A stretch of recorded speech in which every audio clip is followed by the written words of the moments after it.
Owatonna High School boys track coach Kevin Stelter had the elite meet yesterday up in Hamlin. Some some awesome weather for it. And how did things go for Jacob? Yeah, Jacob finished up fifth. Not his best time of the season so far, but we ran in a great race and did fairly well. Like I said, finished up fifth overall. Was a little slow to the first couple hurdles, and that kind of dug him a little bit of a hole. That he battled back and came up with a fifth place finish. And like I said, we got some things to work on. Okay. And like I tell the kids that going to the elite meet is more of an honor for them.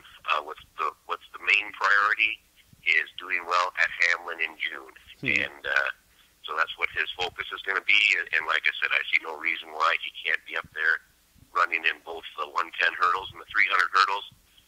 With a great chance to do very well in both of those.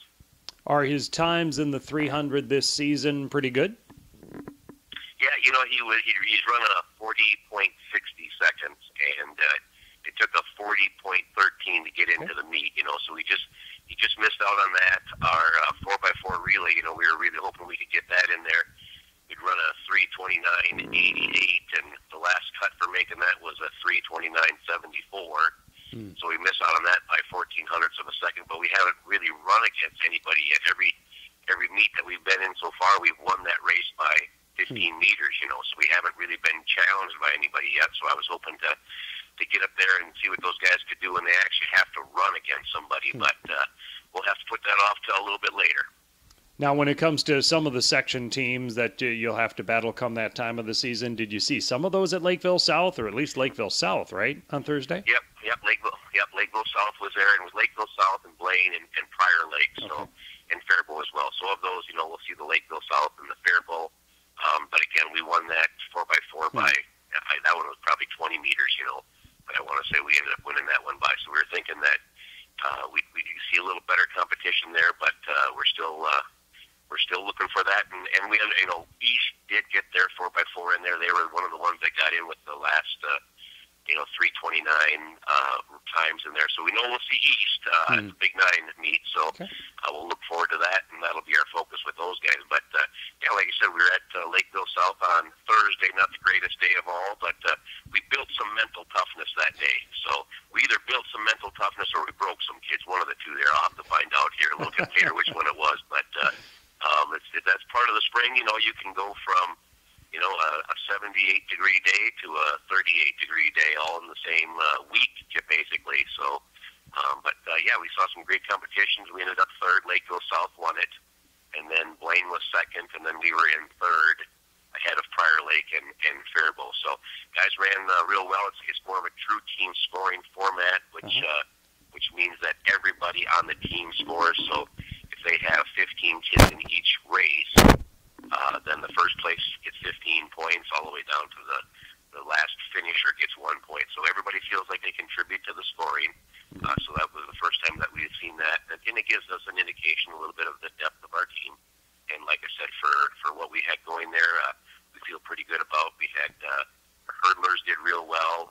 In the 110s, Jacob won both the 110 and the 300s.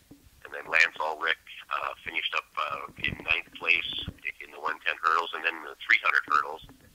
Bryce Goodwin finished 4th, and Lance Ulrich finished 6th. So guys did a nice job there. In the open 400, we had 3 guys in the top 10. 800, we had our guys, we had one 8th place finisher, and then another kind of down the line 12th and 10th place finish. So our guys did well. Derek Halstead in the throws threw 50 feet, so that's the first time he's hit that mark, as well as he won the discus. So, like I said, a good performance by our guys in some tough conditions. And we know things are going to be improving as the season wears on. And then Tuesday, we were actually at Mankato West with a triangular with Albert Lee and Mankato West there, and we were kind of holding some kids back a little bit from some of their races, knowing that we had Thursday coming up. And Mankato West beat us 79-77. So we know that's going to be a close battle with those guys as well. So, but some fine performances by our guys in that meet, and that's where Jacob actually ran his 14:88 time in the 110 hurdles to get him into the Hamlin Elite meet. So, like I said, it's kind of a big week for us, and we'll slow down here a little bit this week. We'll be at home on Tuesday for our final home meet against Northfield and Winona. And then next Saturday we'll be at the Dick Norman Invite over at Rochester Mayo.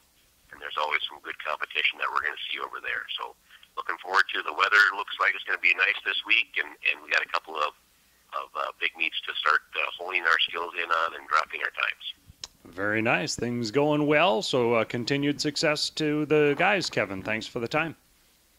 Thank you, Roy. Kevin Stelter, Owatonna High School boys track. Again, it was a 5th place finish at the elite meet in the 110 hurdles for Jacob Johnson on Friday night in St. Paul.